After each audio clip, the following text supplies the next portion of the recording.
Praise the lord. అతి శ్రేష్టమైన యేసుక్రీస్తు నామములో మీ అందరికీ ఉదయకాలపు శుభాలు తెలియజేయుచున్నాను.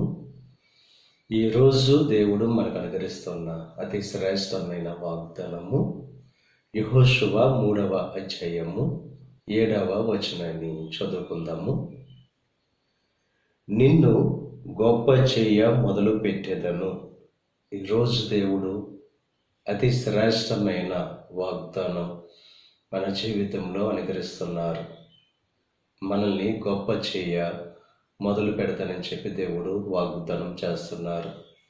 ఎవరైతే మిమ్మల్ని కించపరిచారో, ఎవరైతే మిమ్మల్ని బలహీనపరిచారో, ఎవరైతే మిమ్మల్ని అవమానపరిచారో వారి కన్నుల ఎదుట దేవుడు మిమ్మల్ని గొప్ప చెయ్య మొదలు పెడతానని చెప్పి వాగ్దానం చేస్తున్నారు. మన శత్రువుల ఎదుట భోజనాన్ని సిద్ధపరిచే దేవుడు, ఎన్నిక లేని వారిని వేల మందిగా, బలహీనమైన వారిని బలమైన జనముగా చేసే దేవుడు మన దేవుడు. ఆయన సమర్థుడు. మన జీవితంలో ప్రతి కార్యాన్ని జరిగించే దేవుడు. ఆయన బలిష్టమైన చేతి క్రింద ఎవరైతే దీన మనసు కలిగి ఉంటారో తగిన కాలమందు ఆయన హెచ్చించే దేవుడు.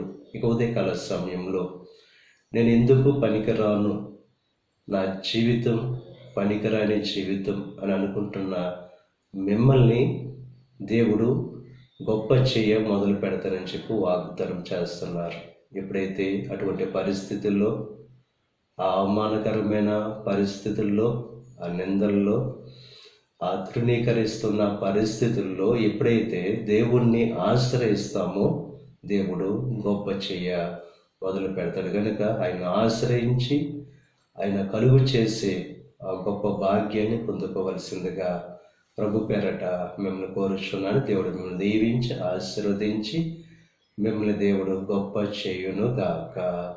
ఆమేన్. ప్రార్థన చేసుకుందాం.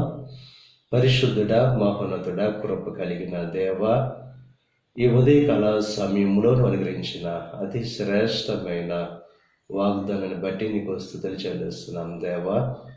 మమ్మల్ని గొప్ప చెయ్య మొదలు పెడతానని చెప్పి వాగ్దానం చేస్తూ మాకు తోడుగా ఉంటే దేవా మేము గొప్పవారం అవుతాం కనుక దేవా, నీ కృప ఉంటే మేము ఉన్నతమైన స్థితిని పొందుకుంటాం కనుక దేవా, ప్రతి ఒక్కరి మీద నీ కృప మెండుగా కురమరింప చేయండి. ఈ ప్రార్థనలో ఏకీభవిస్తున్న ప్రతి ఒక్కరిని దీవించి ఆశీర్వదించండి. ఈరోజు తలపెట్టిన ప్రతి కార్యాన్ని సఫలం చేయండి. వారి రాకపోకల్లో నీకు సహాయం అనుగ్రహించండి. అనారోగ్యంగా ఉన్న బిడ్డలను స్వస్థపరిచి వారు పొందుకున్న స్వస్థను బట్టి నేను మహింపరుచుకునే భాగ్యాన్ని కలుగు చేయమని, ఏదైనా ఆశీర్వాదాలు ప్రతి ఒక్కరి మీద మెండుగా కురమరింప చేసి నీ దేవునితో నింపి నడిపించమని యేసుక్రీస్తు నామం పేరట వేడుకొనుచున్నాం తండ్రి. ఆమేన్. తండ్రి, కుమార, పరిశుద్ధాత్మ త్రియేక దేవుని యొక్క కృప సదాకాలం మనకు తోడై ఉండి దేవుని యొక్క దీవెనలు ఆశీర్వాదాలతో నింపి నడిపించును గాక. ఆమేన్.